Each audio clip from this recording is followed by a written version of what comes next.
Welcome to Litquake, San Francisco's literary festival. I'm Graham Todd, Litquake's deputy director. This year's festival runs from October 7th through the 23rd, online and in person. You can find all of the details at litquake.org. Tonight, we are honored to present Donald Antrim in conversation with John Freeman on Donald's new book, One Friday in April, A Story of Suicide and Survival.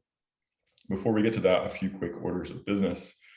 Tonight's event has been pre-recorded. While you won't be able to ask questions of the authors, we encourage you to use the chat to connect with your fellow book lovers. You can support Donald and John tonight by buying their books at bookshop.org or at your friendly neighborhood independent bookseller.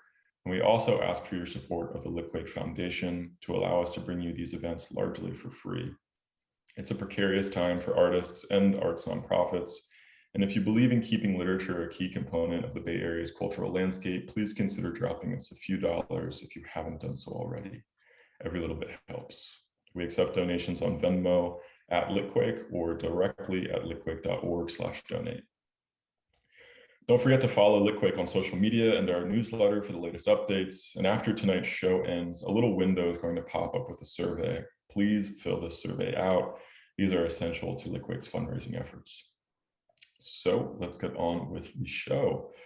Donald Antrim is the author of 3 novels, a memoir, and a short story collection. He has received awards from the MacArthur Foundation and the National Endowment for the Arts, among others, and is a longtime contributor to The New Yorker. Interviewing Donald tonight is John Freeman, the editor of Freeman's, a literary annual published by Grove Press. He's written several books of nonfiction, including How to Read a Novelist and Dictionary of the Undoing, as well as 2 collections of poems, Maps and The Park. Freeman's work has been translated into more than 20 languages and appears in The New Yorker, The Paris Review, and Ziziva. Named one of the most anticipated books of the year by the Los Angeles Times, Literary Hub, and the Millions, One Friday in April reframes suicide, whether in thought or action, as an illness in its own right, a unique consequence of trauma and personal isolation, rather than the choice of a depressed person. This profound, insightful work sheds light on the tragedy and mystery of suicide, offering solace that may save lives. Without further ado, please welcome Donald Antrim to read a little from his book.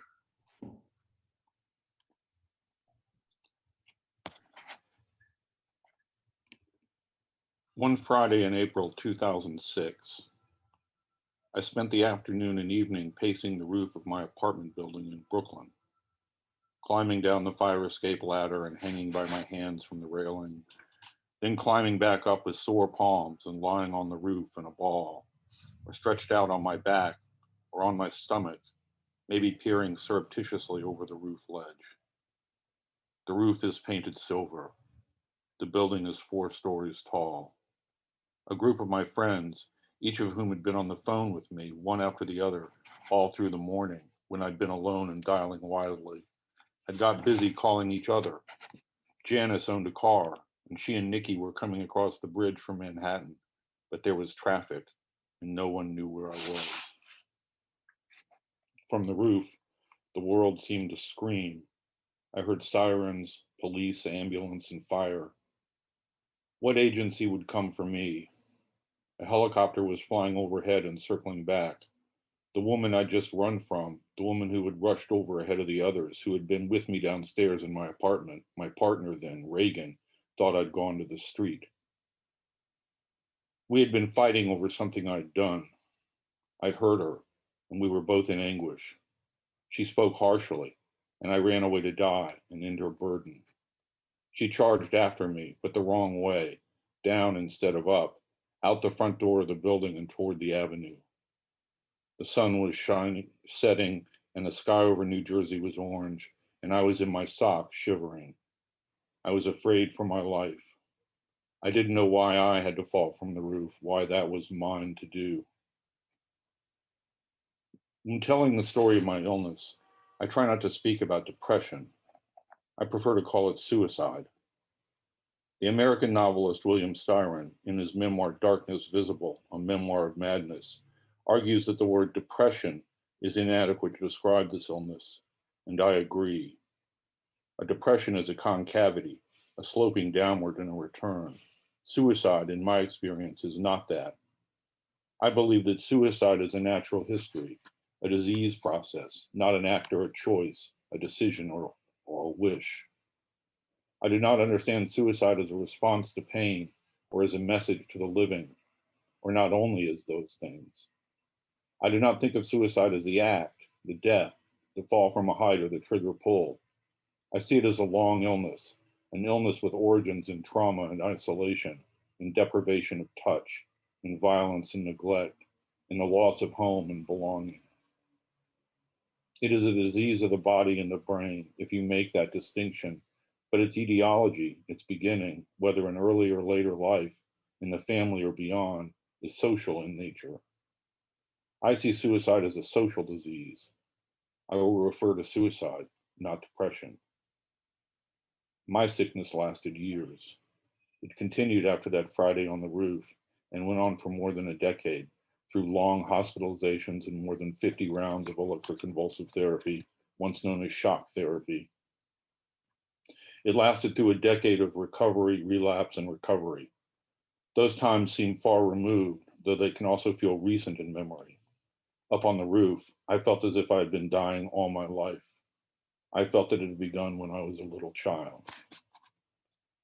I was hanging from the fire escape. I kept a toehold. The sun was low, the air was cold.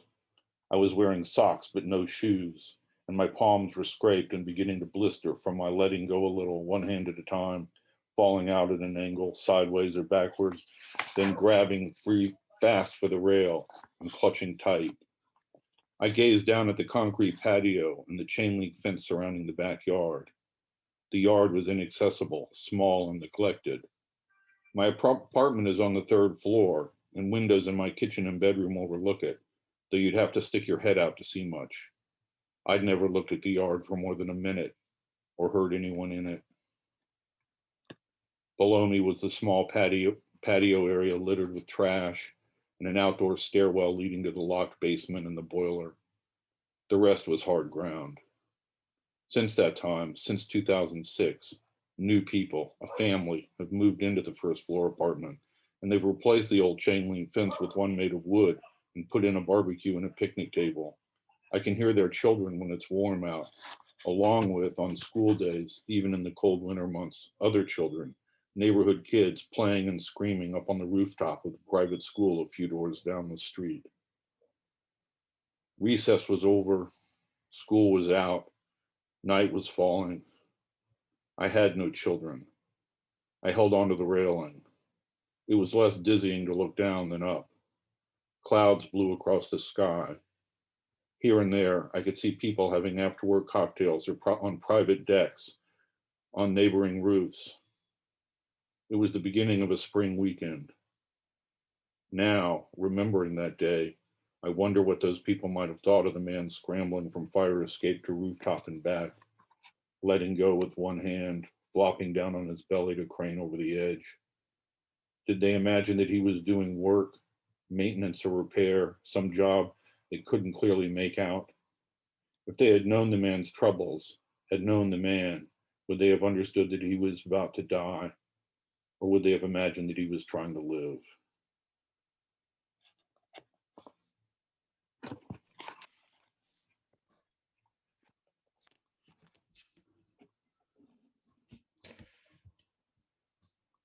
Hello, Donald. Thank you for that reading. Hello, John. How are you doing?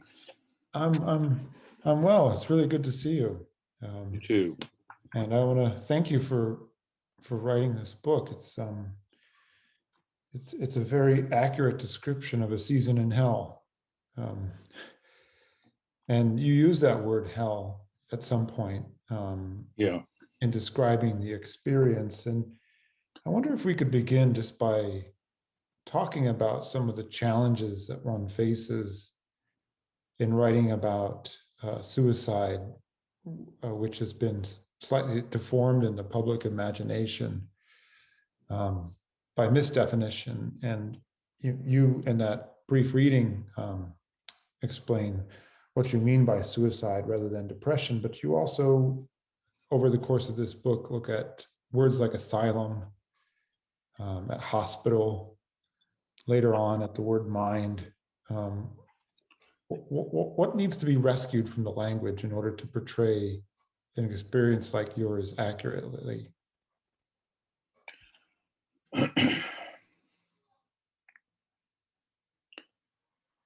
I thought that I would write about this a long time ago, back in 2006 when I was in the hospital.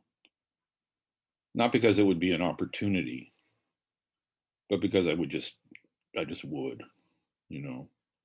I remember, and this is described in the book, I remember a day when I got up to cross the floor, across the room. This is the common room at the New York State Psychiatric Institute. And I felt that I could feel the hairs on my arm in a wind. There was no wind, of course. It seemed that the pain was that I was that sensitive and that it was that delicate. And for a long time after that, I struggled with the idea that a sufficient explanation or a sufficient description of this would require a different kind of language, something other than what I was accustomed to. I didn't even have any idea what I meant. It just seemed like it would have to be a special thing. I waited a very long time to write this, in part because of my experience with the afterlife, which I'd begun and finished pretty quickly after my mother's death, and which had led to this outcome, the hospitalization. But I also held off because I didn't know what to do. I felt shut out of my own story. I think it was only much later that I began to understand that most of the writing that I saw about suicide was informed by the pathetic fallacy or outrageous metaphor of some kind or another. The suicide is, or people who are suicidal are looking for ways to describe their experience. And it seemed to me that plain speech at that point would become the way it'd go, as to make things as simple as possible, as least metaphorically charged as possible, and as exact as possible. That there would be some way to get at the physicality. It's still not. I'm not satisfied with what I've done. I've been able to get at some of it, but it's still even mysterious to me how strong it is. But you mentioned rescue from the language, and that's a good way of putting it. I think that the mysteriousness of suicide causes a kind of overheated language often. So my goal was to cool it down and simply write as close as I could to a simple physical description. Does that make sense? Absolutely. No, and I feel it. I mean, there are sections of this book where you try and you demonstrate yourself trying to describe finding the locus of the pain. You know, it comes from inside your body, it comes from your joints, it comes from your muscles, but it's also coming from your skin. And I've never read a description of acute distress that leads to suicidal feelings. That's as accurate as that. You know, normally it's incident, escalation, further incident, and or either backing off the ledge or going over it. And this book tends to move in circles of sort of self-inquiry. And I wonder how long it took you to find the landing point for those orbits, because the book begins, as you just demonstrate, with you on the roof, and yet somehow it still finds ways to escalate from there across the length of itself. I began this in 2015, and I got a little ways up into the beginning, and then I stopped for a long time. I just didn't feel up to it. I felt like it was all too close somehow. I was afraid of this book, and I was also excited about it. It was an exhilaration, but it was also terrifying. I was somewhat superstitious about falling back into suicidal, and so I waited a few years.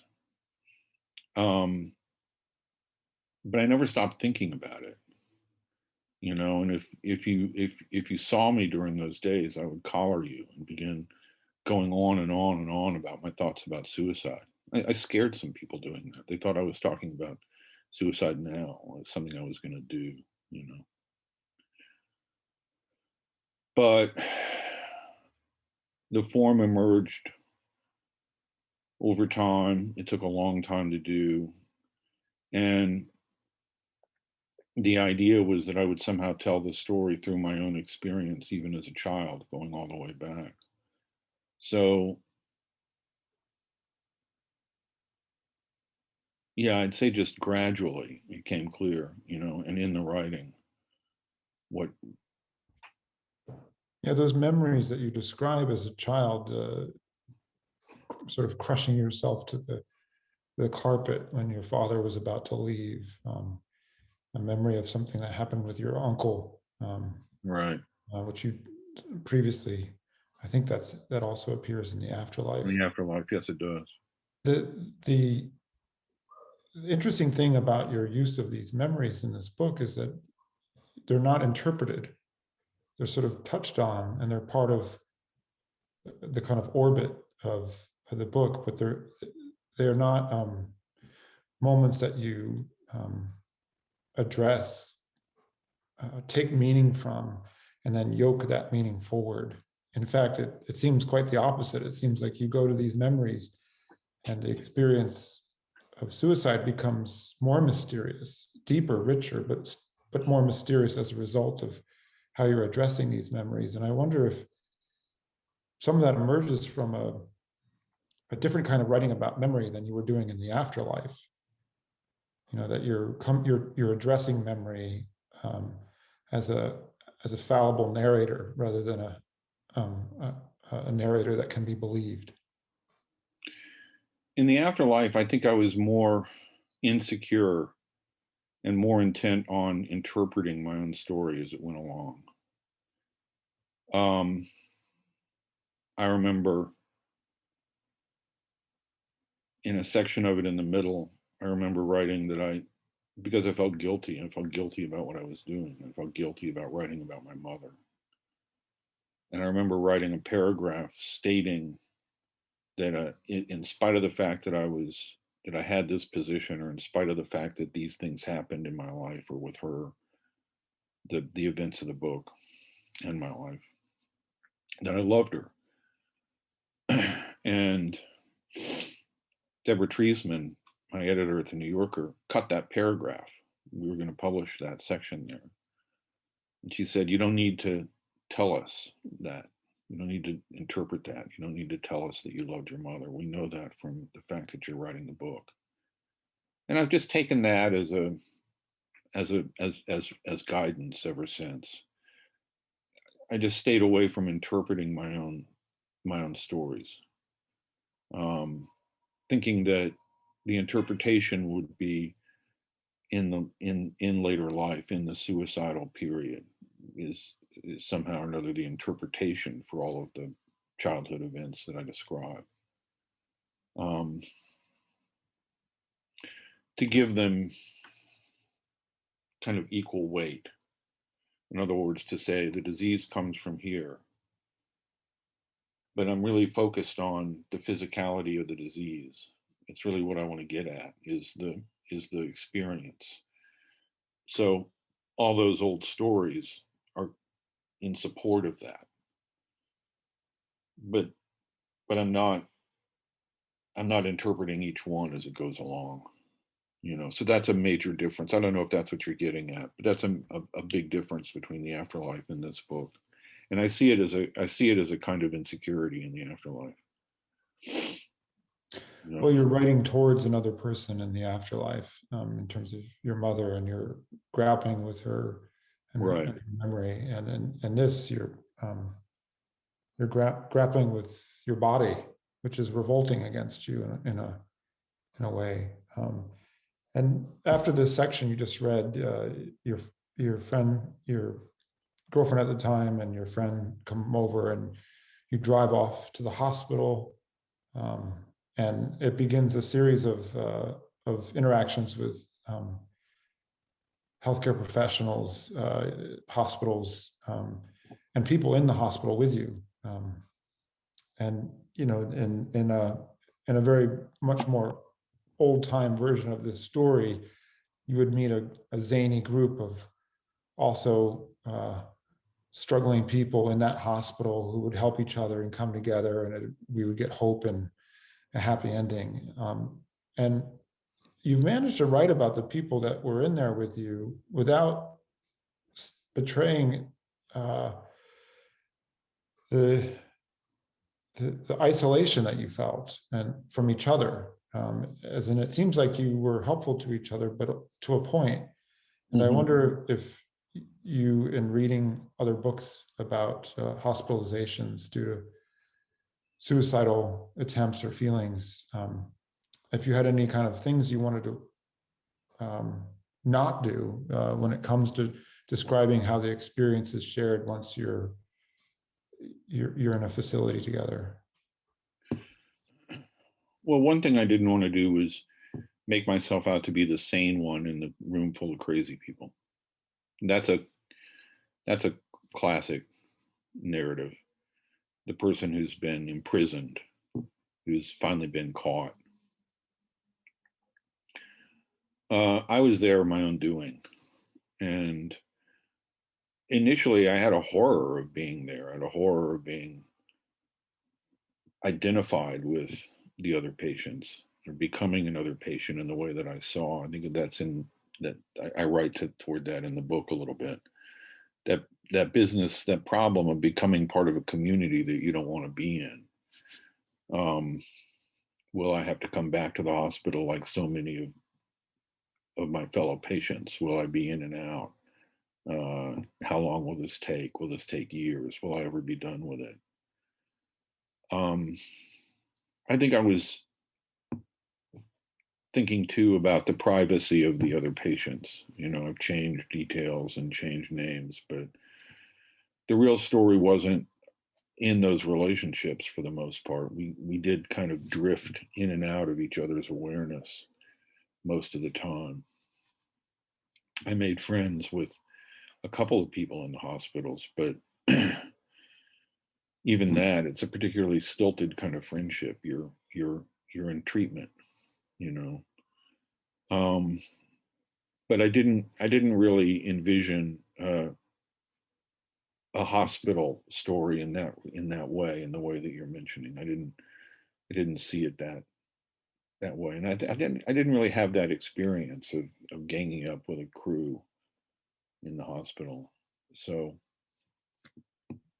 it's striking. You describe the treatments that you have, the medications you're taking, what sort of swapping in and out of different lithium appears at one point. And some of these are very old drugs. And the treatment that eventually worked for you after 50 treatments is the electroconvulsive therapy, which started, as you mentioned in the book, in the 40s. And at one point, you also describe medication that you're taking before you go to bed, and it's like a syrup that's right. Also quite old. And I'm fascinated by the fact that there's a kind of return to older treatment methodologies, and what you make of that, because this is a book about the survival, and the survival is totally dependent on the attempt and failure and attempt and reattempts to get the treatment right. Yeah, I mean, that was a hard road. The hospital uses everything, the armamentarium is still full of those older medications. I'd had problems earlier in life with SSRIs. I couldn't really take them. So we stuck with the older generation drug, nortriptyline, and I stayed on it for 8 weeks. And that was before electroconvulsive therapy. But I think that that was, I don't know if that was a treatment of last resort, but it wasn't a first line treatment that I was on. It was just first line for me. The medications that work, lithium, so on, they work. And so the hospital uses them. You describe the writer David Foster Wallace calling you at the hospital after he talked to a friend of yours to say, do the ECT. And it's a powerful moment in the book because it's like someone reaches into a very contained world that separates you from the rest of your friends and your professional life and the rest of reality, really, and says, I'm speaking to you from inside and outside at the same time. Take the treatment. And I wonder if you can describe a bit more what that moment felt like. It was amazing, really. I had just been told by the hospital, by the doctors in the hospital, that I should take ECT, and I was terrified of it. I was just horrified. I don't know what exactly I thought it would do to me, but I did think that it would ruin me in some way. And then, I don't know, a day or two later, after I'd wandered the halls, maybe it was the same day, I don't really remember, the phone rang and it was Wallace. Well, I didn't really know. I'd met him a few times, but I didn't know him. And this call came just crashing in, really, just at that moment, like an act of God. There he was saying, do this, and telling me about his own experience with ECT back in the 80s. It had a kind of act of God feeling for me. It was the occasion of my taking ECT myself. But it was an amazing call. He stayed on with me for a long time, said it over and over again. He was very reassuring, very connected. And we were to talk again later. We talked again, after that. But that call was life-saving. It turned everything around. I don't know what I would have done. I mean, I would eventually have had to do ECT or something because I wasn't getting any better and time was going on. But that made it a kind of cause and made it something that I could do with energy, with some kind of devotion.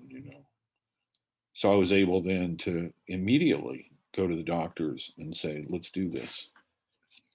So he really came in at the right time, just right at that right moment. So it's still to me an incredible call. It's a big part of my memory of all this was the call from David Wallace.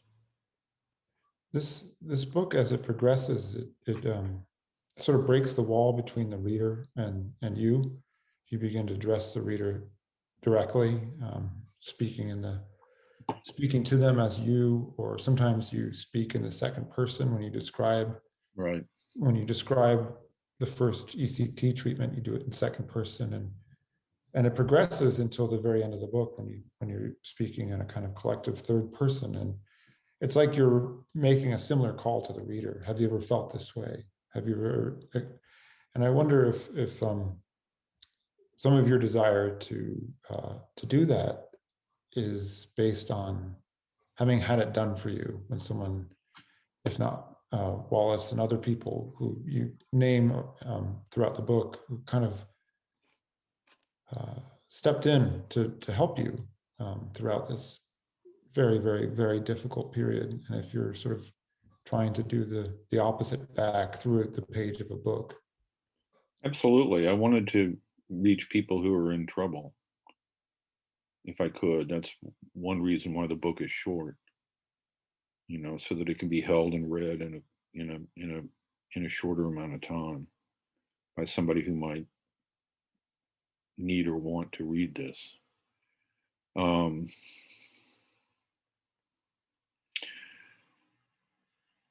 I remember when I was working up to this, before I was really writing, I had a meeting with some doctors up in Boston. I know somebody up there who put together a kind of a little conference. And at one point I mentioned that I wanted to do some kind of direct address to the reader. And one doctor there lit up, and said, "Yes, you must do that. You must do that." And so that became fixed for me in my thinking about what the book would be, that it would go toward the second person, toward a you.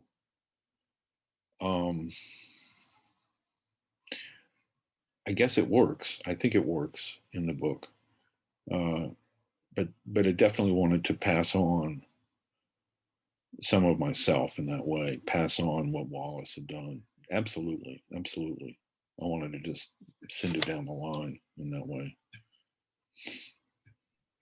Since we're talking about this, I wonder if you can expand a bit on your notion that the mind is empathy. That because I think that I've never heard it put that way. I've always heard and read and imagined the empathic functions of the mind as part of the mind, but if it's the primary aspect of the mind, how does that change how we suffer, I guess, is the big question, or how we conceive of suffering.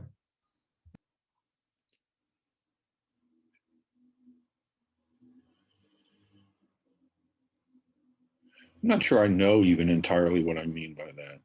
It's more a feeling, a sense of empathy being something in the body and something in the brain.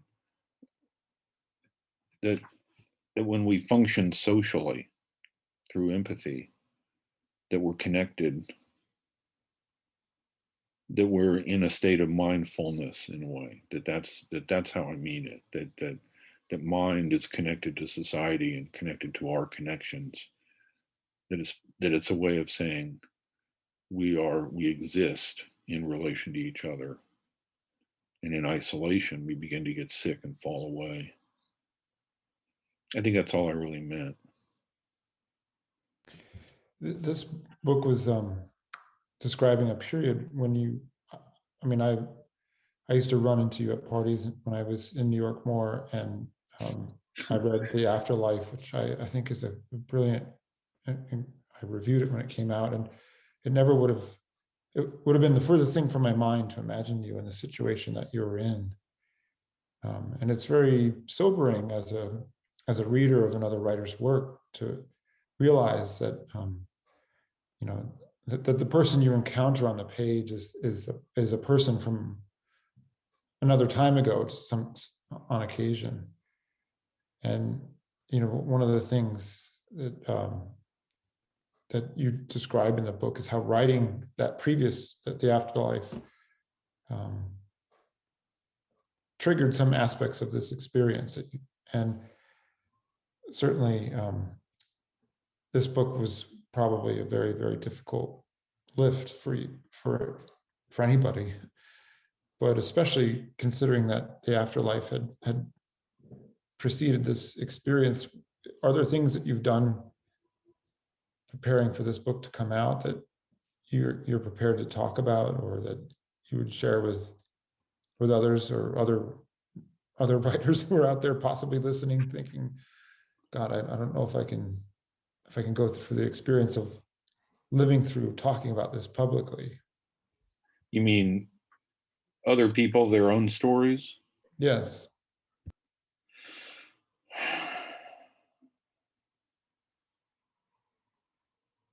When I was teaching, I used to tell my students that their stories would often come from trauma, and that might be just beneath the surface, as we say.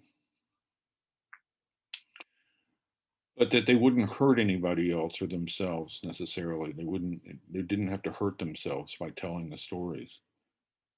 To go slowly, just take it one day at a time, as they say. Um,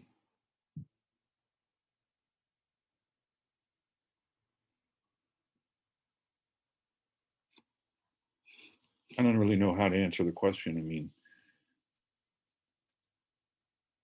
you're talking about being in touch in a way with what you're doing as a writer, or Yes. what you're feeling as a person. We're not always in touch. We're not always aware that way of what we're doing. I mean, I don't know your experiences, but I think that the key, as it were, is concrete description, basically. That if we can as we concretely describe the world, we get closer to our own trauma. I was always a supporter of the idea that trauma is a condition of writing. This book is a fairly heavy lift, but I'd had the experience of the afterlife and the outcome of that, so I felt confident. I mean, I felt like I could do this. I felt like I could do it without going back to the hospital.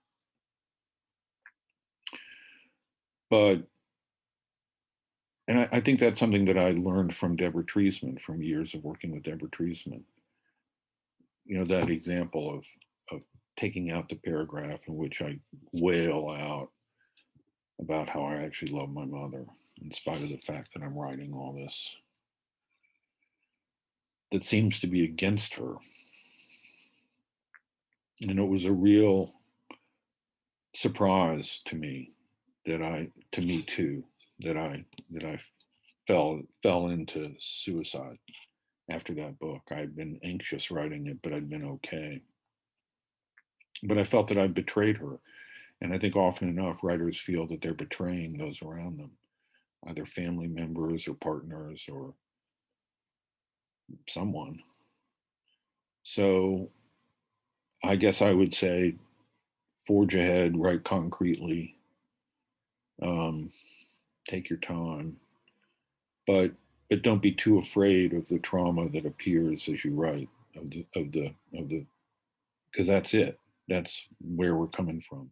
I don't know if this is getting at what you're asking or what you're talking about. I may have Very moved. much. Yeah, very much. I think Does that make sense? absolutely. I don't want to give too much away, but later in the book, you describe getting together with someone from another part of the world, a part of the world which has suffered its own traumas due to ongoing wars. And I wonder if being around someone who has experienced a form of intimate, personal, but also collective trauma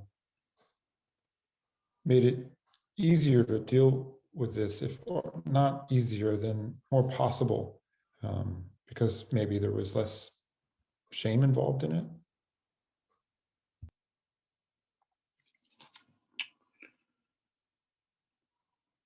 You're talking about my wife, who's Yes. from Belgrade, Serbia. She was mostly here during the war. She was here studying in conservatory. She's a pianist. Um, the war was at a bit of a remove for her too, not her parents, not her family, but for her. She didn't experience the bombings. She didn't experience so whatever there is of that nation's trauma is not something that we talk about. Um, we go there. I love it there. Um, I did feel, on the other hand, I did feel safe with her writing. I can write in the same room, you know. I felt extremely safe with her, and I felt appreciated in what I was doing. Um, yeah, I mean, her past and her country's past has a lot to do with forming her, but she would say that she wasn't there for the war, you know, and that she's not as traumatized as some people by the bombings and so forth and so on. Yeah, I have a friend who is from neighboring country and is always very quick to point that out. I just find it interesting visiting a place where many of the people that you've met have been at some point or other severely traumatized. Yeah. And may no longer be. And in that context, in my own experience visiting Bosnia, for example, there's no shame at all involved in it. And I think one of the powers of the book that you've written is that by speaking concretely about experience and about suicide, and addressing head on the feelings of shame that are involved in it, you've moved shame out of the way of at least of the story, because it does function socially, shame, Sure. with suicide and depression. And I guess I wonder if you could talk a little bit about that, because it is very striking to me to read this book and to feel like you've given us permission not to feel pity or to feel ashamed with you or for you. That's good to hear. I don't want to drag a reader through that. But my shame goes back into my childhood. Hence the going back and going back and going back. Shame is very much a part of this for me.